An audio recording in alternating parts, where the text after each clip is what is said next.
কোনো রকম ছুরি বটি ছাড়াই আপনারা শুধু একটি গ্রেটারের সাহায্যে মাছ কেটে দেখেছেন? কিংবা মটরশুঁটি ছুলতে কি অনেকটা সময় লাগে? এখন খুব সহজেই একটি চা ছাঁকনির সাহায্যে ছুলে নিতে পারবেন হাত লাগানো ছাড়াই। চলুন আজকের এমন উপকারী টিপস আমরা দেখে নিই। আমাদের বাড়িতে যে এই ধরনের প্যান্টগুলো থাকে, অনেক সময় দেখা যায় জিন্সের প্যান্ট হোক কিংবা নর্মাল প্যান্ট কিছুদিন পুরনো হয়ে গেলে কি হয়, চলাফেরা করলে প্যান্টটা নিচে নেমে যায়, মানে প্যানের চেনটা। আর প্যানের চেন নিচে নেমে গেলে অনেক সময় কিন্তু লজ্জার মধ্যে পড়তে হয়। তাই এই ছোট্ট টিপসটি অ্যাপ্লাই করুন, প্যানের চেন নিচে নামবে না। প্যানের যে চেনের রানারটা আছে তার মধ্যে একটি গার্ডার আপনারা এইভাবে টাইট করে লাগিয়ে নিন। দেখুন আমি একটি গার্ডার লাগিয়ে নিয়েছি। চেনটা মানে প্যান্টটা যখন পরা হবে, চেনটা আটকানো হয়ে গেলে বোতাম হোক বা এই ধরনের যে প্যান্টগুলো হয়, এই যে দেখুন এই হুকের মধ্যে আমি গার্ডারটাকে ঢুকিয়ে নিচ্ছি। তারপর আমরা হুকটাকে আটকাবো। তাহলে কি হবে, যতই পুরনো প্যান্ট হোক, প্যান্ট পরে নড়াচড়া করলেও কিন্তু কোনো কারণেই চেনটা নিচে নামবে না। এমনকি আমাদের লজ্জায়ও পড়তে হবে না সবার সামনে। ভালো লাগলে ট্রাই করে দেখবেন। অনেক সময় খাবার দাবার বসালে দেখা যায় এইভাবে খাবার বের হয়ে যায় প্রেশার কুকার থেকে। আর এইভাবে খাবার বের হলে প্রেশার কুকারের ঢাকনা নোংরা হয়। এমনকি সিটির যে জায়গাটা রাবারটা, এই জায়গাটায় টাইট হয়ে এইভাবে যদি কোনো কারণে নোংরা হয়ে যায়, সেটা পরিষ্কার করতে গেলে প্রেশার কুকারটা আমাদের খুব কষ্ট করতে হয়। রাবারটা অনেক সময় খোলা যায় না। তাই ছোট্ট এই কাজটি করুন, সিটি ওঠার সময় এরকম সমস্যা হবে না বা রাবারটাও টাইটভাবে আটকে ধরবে না।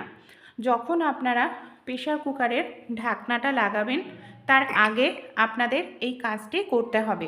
কি করতে হবে দেখুন, এখানে আমি রাবারটাও খুলে নিয়েছি, প্রেশার কুকারের সিটিটাও খুলে নিয়েছি।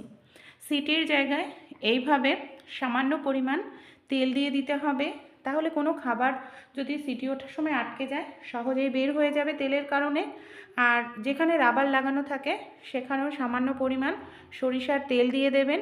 তাহলে দেখবেন খাবার আর কখনোই যদি বের হয়, টাইটভাবে রাবারটা আটকে ধরবে না। এর ফলে মাজা ঘষা করার সময় সহজেই আপনারা রাবারটি খুলতে পারবেন, জলে ভিজিয়ে রাখার প্রয়োজন পড়বে না। এই ধরনের যে রসুন হয়, বিশেষ করে আমরা রান্নায় তো কম বেশি প্রত্যেকেই ব্যবহার করে থাকি। অনেক সময় রসুনের খোসা ছাড়াতে আমাদের অনেকটা সময় লেগে যায়। ছোট্ট এই কাজটি করুন, কোয়াগুলো আলাদা করে নিন, একটি পলিথিনের মধ্যে ভরে একটি কাপ নিয়ে নিন। কাপ দিয়ে হালকা করে এইভাবে ধীরে ধীরে বাড়ি দিতে থাকুন। এইভাবে ধীরে ধীরে বাড়ি দিলেই দেখবেন রসুনের খোসাটা খুব সহজেই আলগা হয়ে যাবে। তারপর হাতে নিয়ে এইভাবে একটু ডলা দিন।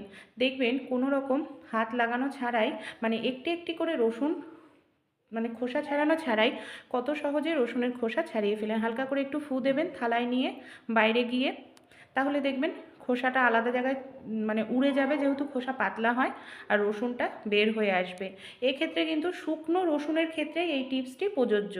যদি আপনাদের রসুন কাঁচা হয়, ভেজা রসুন হয়, তাহলে হবে না। শুকনো রসুন এই টিপসটি অ্যাপ্লাই করে খুব সহজেই, খুব দ্রুত, তাড়াতাড়ি অনেকটা রসুনের খোসা আপনারা ছাড়িয়ে নিতে পারেন। আলু আমরা কম বেশি প্রত্যেকেই খাই। আলুর আজকে আমি দুটো টিপস শেয়ার করব, খুব দ্রুত তাড়াতাড়ি আলুর খোসা কিভাবে আমরা ছাড়িয়ে নিতে পারি। এখানে আমি একটি জলের বোতল, কোল্ড ড্রিঙ্কসের বোতল হোক, জলের বোতল, এইভাবে কেটে নিন। ছুরি বটির প্রয়োজন পড়বে না। ছুরি বটি দিয়ে অনেক সময় আলুর খোসা ছাড়াতে গেলে অনেকটা পরিমাণ খোসার সঙ্গে আলু উঠে আসে। এখানে আমি একটি কোল্ড ড্রিঙ্কসের বোতল কেটে নিয়েছি, আর এইভাবে ছোট করে কেটে নিয়ে দেখুন ঘষে নিচ্ছি কত দ্রুত তাড়াতাড়ি এখানে আমার আলুর খোসাটা ছাড়ানো হয়ে যাচ্ছে। আর এইভাবে আলুর খোসা ছাড়ালে খোসার মধ্যে আমাদের কিন্তু একটু আলু নষ্ট হয় না, আর খুব দ্রুত তাড়াতাড়ি আমাদের কাজটি হয়ে যায়। দেখুন পুরোটা আলুই আমি এইভাবে খোসা ছাড়িয়ে পরিষ্কার করে নিলাম। ছুরি বটির থেকেও খুব দ্রুত তাড়াতাড়ি এইভাবে আপনারা কিন্তু পরিষ্কার করে নিতে পারেন। আরও একটি যে আলুর টিপস শেয়ার করবো, এই যে ছোটো আলু, আমরা অনেকেই ছোটো আলুর আলুর দম খেতে ভীষণ পছন্দ করি। খুব দ্রুত তাড়াতাড়ি আপনারা ছোটো আলুর খোসা ছাড়িয়ে নিতে পারবেন। এইভাবে দেখুন, একদম সময় লাগবে না, হাত দিয়ে অনেকটা সময় ঘষাঘষির প্রয়োজনে নেই। ছোটো আলুর দম খেতে আমরা অনেকেই কিন্তু ভীষণ পছন্দ করি, কিন্তু ছোটো আলুর খোসা ছাড়ানো কষ্টকর বলে অনেকেই আমরা আনিও না, আর এটা করাও হয় না, কারণ অনেকটা সময় লেগে যায়। কিভাবে খুব দ্রুত তাড়াতাড়ি আমরা সেকেন্ডের মধ্যে কিলো আলুর খোসা ছাড়িয়ে নিতে পারবো। এখানে দেখুন আমি প্রায় 3 কিলো মতো আলু নিয়ে নিয়েছি। এই ধরনের ঝুড়ি অবশ্যই লাগবে। সবার প্রথমে কি করব, আলুটার মধ্যে যেহেতু প্রচুর পরিমাণে নোংরা রয়েছে, তাই আলুটাকে আমি 5 মিনিটের জন্য জল দিয়ে ভিজিয়ে রাখবো। আর অবশ্যই এখানে আমি নুন নিয়ে নিয়েছি, নুন জলে ভিজিয়ে রাখতে হবে, তাহলে দেখবেন আলুর খোসাটা নরম হয়ে যাবে, এমনকি খুব দ্রুত তাড়াতাড়ি আপনারা। আর দেখুন বন্ধুরা, এইভাবে আমি ভিজিয়ে রেখেছিলাম 5 মিনিট মতো। তারপর কি করব, নর্মাল জল দিয়ে খুব ভালো করে আলুটাকে আমাদের ধুয়ে নিতে হবে, যাতে আলুর মধ্যে যে নোংরা রয়েছে, মাটি বালি রয়েছে, সেটা যাতে পড়ে যায়। তারপর কি করব, আমাদের বাড়িতে যে এই ধরনের ঝুড়ি থাকে, ঝুড়ির মধ্যে নিয়ে নিতে হবে। ঝুড়ির মধ্যে নিয়ে এইভাবে আপনারা আলুটাকে ঘষতে থাকুন। এইভাবে যদি আলুটাকে আপনারা কিছু সময়ের জন্য ঘষেন, দেখবেন খুব দ্রুত তাড়াতাড়ি আপনারা আলুর খোসা ছাড়িয়ে নিতে পারবেন। আর এইভাবে এই দেখুন কত সহজেই আলুর খোসাটা নরম হয়ে গেছে। আমি হাত দিয়ে এইভাবে ডলা দিচ্ছি, তাহলেই আলুর খোসাটাকে আমি এখানে ছাড়িয়ে নিতে পারছি। আর এইভাবে কিন্তু খুব দ্রুত তাড়াতাড়ি আপনারা আলুর খোসা ছাড়িয়ে নিতে পারবেন, সময় আপনাদের একেবারেই লাগে না। আপনারা ঝুড়ির মধ্যে নিয়ে আলুটাকে এইভাবে কিছু সময়ের জন্য ঘষে নিন। এই দেখুন আমি যে কাজটা করছি, এইভাবে নিয়ে আলুটাকে আমি ঘষে নিচ্ছি, তাহলেই কত দ্রুত তাড়াতাড়ি এখানে আমি আলুর খোসাটা ছাড়িয়ে নিলাম। এইভাবে কিন্তু আপনারাও এই ধরনের ছোট আলুগুলো একটি একটি করে না ছাড়িয়ে একসঙ্গে 2-3 কিলো আলুর খোসা কয়েক মিনিটের মধ্যে ছাড়িয়ে নিতে পারবেন। এরপর কি করব, নর্মাল জল দিয়ে আমি খুব ভালো করে আলুটাকে ধুয়ে নেব। এই দেখুন খোসাগুলো কত সহজে এখানে আলাদা হয়ে গেছে। আর জল দিয়ে খুব ভালো করে এইভাবে ধুয়ে নিচ্ছে, যাতে খোসাগুলো বের হয়ে যায়। তারপর আমাদের জলের থেকে আলুগুলোকে তুলে নিতে হবে, আর তাহলে খোসাগুলো আলাদা হয়ে যাবে। তাই যাদের ছোট আলু খেতে ইচ্ছে হলেও খেতে পারেন না, এই টিপসটি অ্যাপ্লাই করবেন। এই টিপসটির মাধ্যমে খুব দ্রুত তাড়াতাড়ি আপনারা আলুর খোসা ছাড়িয়ে পরিষ্কার করে নিতে পারবেন। ভালো লাগলে ট্রাই করে অবশ্যই দেখবেন। এখানে আমি নিয়ে নিয়েছি বেশ কিছুটা পরিমাণ মটরশুঁটি। অনেক সময় মটরশুঁটির খোসা ছাড়াতে আমাদের অনেক সময় লাগে, হাত দিয়ে টেনে টেনে ছাড়াতে লাগে। টেনে টেনে ছাড়ানোর প্রয়োজন নেই। একটি পাত্রের মধ্যে হালকা উষ্ণ গরম জল করে নিন। যতটা পরিমাণ মটরশুঁটির খোসা ছাড়াতে চান, 2-3 কিলো হলে, তাও আপনারা এই জলের মধ্যে দিয়ে দিন। অতিরিক্ত গরম নয়, হালকা উষ্ণ গরম জলের মধ্যে 1-2 মিনিট রেখে দিন, তাহলেই দেখবেন খোসাটা হালকা একটু নরম হয়ে যাবে। এতে কিন্তু মটরশুঁটি আপনাদের সেদ্ধ হবে না, শুধু খোসাটাই নরম হবে। তারপর জল ছেঁকে এইভাবে তুলে নিন। জল ছেঁকে খুব সুন্দর করে তুলে নিতে হবে। তারপর এখানে আমরা কি করব, আপনারা যেটার মধ্যে মটরশুঁটির খোসা ছাড়াতে চান, সেইটার মধ্যে মটরশুঁটিগুলোকে আপনারা নিয়ে নেবেন।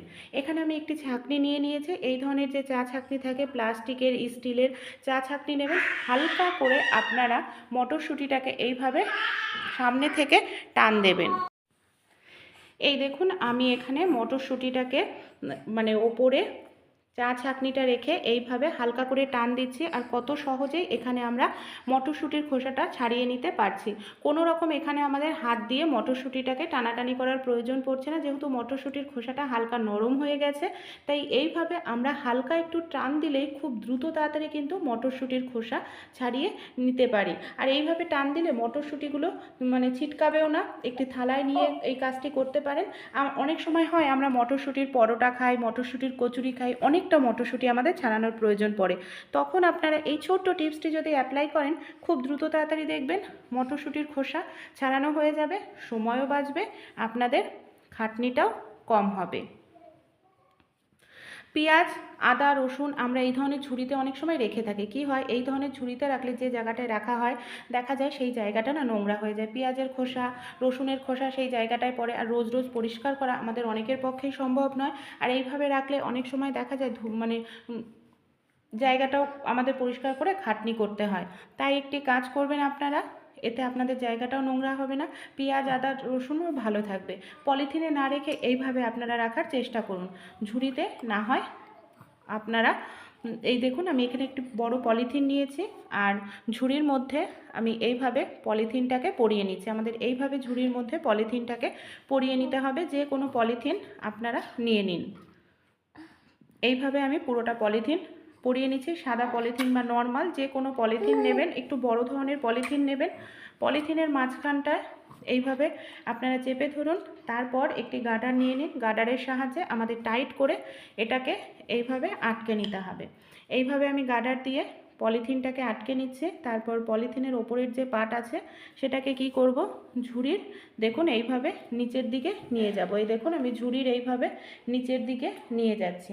তারপর আমাদের যেটা করতে হবে, নিচের থেকে আবারও না আমাদের টেনে ধরতে লাগবে। নিচের থেকে আবারও আমি এইভাবে টেনে ধরছি। তারপর আবার একটি গার্ডার লাগিয়ে দেব। আর সামনের দিকে দেখবেন খুব সুন্দর একটি ছোট গোল হয়ে গেছে। এবার যদি এর মধ্যে আমরা আদা, রসুন, পেঁয়াজ রাখি তাহলে কিন্তু সহজে নষ্ট হবে না। এমনকি এইভাবে রাখলে আমাদের জিনিসটাও কিন্তু ভালো থাকবে, যেখানে আমরা রাখবো সেই জায়গাটাও নোংরা হবে না। আর দেখুন বের করতেও কতটা সুবিধা হচ্ছে না। এইভাবে আপনারা কিন্তু খুব সহজেই বের করতে পারেন। আদা, রসুন, পেঁয়াজ যে কোনো কিছুই আপনারা এইভাবে রাখতে পারেন। ভালো লাগলে ট্রাই করবেন। মাছ আমরা কম বেশি প্রত্যেকেই খেয়ে থাকি বন্ধুরা। অনেক সময় ছোট মাছের আঁশ ছাড়াতে অনেকটা সময় লাগে, এমনকি আমাদের ছুরি বটি দিয়ে কাটতে গেলেও হাত কেটে যায়। তা আমাদের বাড়িতে যে এই ধরনের গ্রেটার থাকে না, ছোট মাছ আপনারা গ্রেটার দিয়ে খুব দ্রুত তাড়াতাড়ি মানে মাছের আঁশ ছাড়িয়ে নিতে পারবেন। গ্রেটারের ওপর এইভাবে কয়েক সেকেন্ড মাছটাকে একটু ঘষে নিন, উল্টো দিক করে কিন্তু ঘষতে হবে, তাহলে দেখবেন খুব দ্রুত তাড়াতাড়ি মাছের যে আঁশ আছে সেটা কিন্তু উঠে পরিষ্কার হয়ে যাবে। 1 থেকে 2 বার দেখুন আমি ডলা দিলাম, এক সাইডের মাছের আঁশ কিন্তু কত সহজেই উঠে পরিষ্কার হয়ে গেল। গ্রেটারের মধ্যে আঁশ দেখে আপনারা বুঝতে পারছেন যে কত সহজেই এই কাজটি আমাদের হয়ে যায়। এখানে কিন্তু ছুরি বটির কোনো কিছুর প্রয়োজন পড়বে না, হাতও কাটবে না। দেখুন পুরো মাছটাই এখানে আমার আঁশ ছাড়ানো হয়ে গেল। মাছ কাটার জন্য এখানে আমি একটি কাঁচি ব্যবহার করেছি। কাঁচির সাহায্যে আমরা কিন্তু খুব দ্রুত তাড়াতাড়ি মাছ কেটে নিতে পারি। আর এইভাবে মাছ কাটলে আমাদের হাত কেটে যাওয়ার কোনো রকম সম্ভাবনা থাকবে না। অনেক সময় মাছ কাটতে গেলে আমাদের অনেকটা সময় লাগে মাছের আঁশ ছাড়াতে। ছুরি বটি দিয়ে যারা নতুন গৃহিণী মাছ কাটতে গেলে হাত কেটে যায়, তারা এরকম একটি কাঁচি বা ছোট কাঁচি নিয়ে নেবেন। তার সাহায্যে খুব দ্রুত তাড়াতাড়ি মাছের আঁশ ছাড়িয়ে নেবেন গ্রেটারের সাহায্যে। তারপর কাঁচির সাহায্যে মাছের ডানা, কানকো, লেজ কেটে মাছের পেটের দিকটা এইভাবে কেটে নেবেন, আর পেটের নোংরাটা বের করে নিতে পারবেন। দেখুন আমি এখানে পুরো মাছটাই কেটে নিলাম ছুরি বটি ছাড়াই। ভালো লাগলে টিপসটি অবশ্যই ট্রাই করবেন। আমাদের বাড়িতে যে সিঙ্ক থাকে না, অনেক সময় সিঙ্কের মধ্যে আমরা বাসন মাজি, সবজি ধুই, কোনো কারণে হয়তো পাইপের মধ্যে নোংরা জমে যায়। আর এইভাবে আমাদের হাত দিয়ে পরিষ্কার করতে ঘেন্না লাগে। আমাদের বাড়িতে যে এই ধরনের তার থাকে, এইভাবে একটি তার নিয়ে নেবেন। এই তারগুলো মজবুত হয়, সহজে ভেঙেও যাবে না। তার দিয়ে হালকা করে একটু ভেতরে ঢুকিয়ে খোঁচাতে থাকবেন। পাইপের মধ্যে যে নোংরাটা আছে সেটা সরে যাবে, এমনকি খুব দ্রুত তাড়াতাড়ি দেখবেন জলটা পাঁচ হয়ে যাবে। এতে আমাদের প্লাম্বারদের ডাকার প্রয়োজন পড়বে না, আর নোংরা জলে হাত দেওয়ারও প্রয়োজন পড়বে না। দেখুন জলটা কত তাড়াতাড়ি সরে গেল। এইভাবে আপনারাও কিন্তু যদি কোনো কারণে নোংরা জমে যায় এই টিপসটি ফলো করতে পারেন, দেখবেন আপনাদের খাটনিটাও কম হবে, পয়সাও কিন্তু বেঁচে যাবে। তাই ভালো লাগলে টিপসটি ট্রাই করতে পারেন আপনারাও। অনেক সময় ধনেপাতা আমরা ফ্রিজে রাখলেও দেখা যায় বেশি দিন ভালো থাকে না, খুব দ্রুত তাড়াতাড়ি ধনেপাতা নষ্ট হয়ে যায়। কিভাবে আমরা ধনেপাতা রাখলে ধনেপাতা নষ্ট হবে না, অনেক দিন পর্যন্ত ভালো থাকবে? এর জন্য পলিথিনে তো অবশ্যই রাখবো, কিন্তু ডাইরেক্ট পলিথিনে রাখা যাবে না। ডাইরেক্ট পলিথিনে রাখলে কিন্তু ধনেপাতা নষ্ট হয়ে যাবে। এখানে আমাদের নিয়ে নিতে হবে এই ধরনের যে পেপারগুলো হয়, বা খবরের কাগজ, টিস্যু পেপার, এই সব জিনিস। এরপর এটার মধ্যে আমি মুড়িয়ে নিচ্ছি। দেখুন এই ব্রাউন পেপারের মধ্যে ভালো করে আমাদের এখানে মুড়িয়ে নিতে হবে। তারপর আমরা এটাকে পলিথিনে রাখবো। এইভাবে যদি রাখি ফ্রিজের মধ্যে 1 মাস রেখে দিলে ধনেপাতা পচবে না, পাতা শুকাবে না, একেবারে টাটকা ফ্রেশ থাকবে। যখন প্রয়োজন তখনই আমরা কিন্তু ধনেপাতাটাকে ব্যবহার করতে পারবো। ভালো লাগলে ট্রাই করে দেখবেন। আমাদের বাড়িতে যে এই ধরনের নেল পালিশের শিশি থাকে, যখন নেল পালিশ শেষ হয়ে যায় তখন আমরা কি করি, নেল পালিশের শিশিগুলোকে ফেলে দিই। তা ভুল করেও আপনারা নেল পালিশের শিশিগুলোকে ফেলবেন না। নেল পালিশ শেষ হয়ে যাওয়ার পরে এই শিশিগুলোকে আমরা খুবই উপকারী কাজে লাগাতে পারি। এখানে আমার শিশিটা দেখুন, মানে নেল পালিশ শেষ হয়ে গেছে। এটা আমরা ইউজ করতে পারি স্ট্যান্ড হিসাবে। কোন ধরনের স্ট্যান্ড? মশা মারার যখন ধূপকাঠিগুলো আমরা কিনে নিয়ে আসি, এর সঙ্গে কিন্তু কোনো রকমের স্ট্যান্ড দেয় না। আর এই ধরনের এখানে ওখানে জ্বালালে আগুন ধরারও সম্ভাবনা থাকে, কিছুটা জ্বলে হয়তো নিভে যায়। আর এই নেল পালিশের শিশিগুলো কাচের হওয়ায় আগুন ধরার সম্ভাবনা থাকবে না। যে জায়গায় আমরা রাখবো সেটা পুরোটা জ্বলবে, এমনকি কিছুটা জ্বলেও নিভবে না। তাই আপনারাও এইভাবে নেল পালিশের শিশি ফেলে না দিয়ে স্ট্যান্ড হিসাবে ইউজ করে দেখবেন, উপকার পাবেন। ছোট ছোট টিপসগুলি আপনাদের কেমন লাগলো অবশ্যই কমেন্টে জানাবেন। ভালো লাগলেও জানাবেন, খারাপ লাগলেও জানাবেন।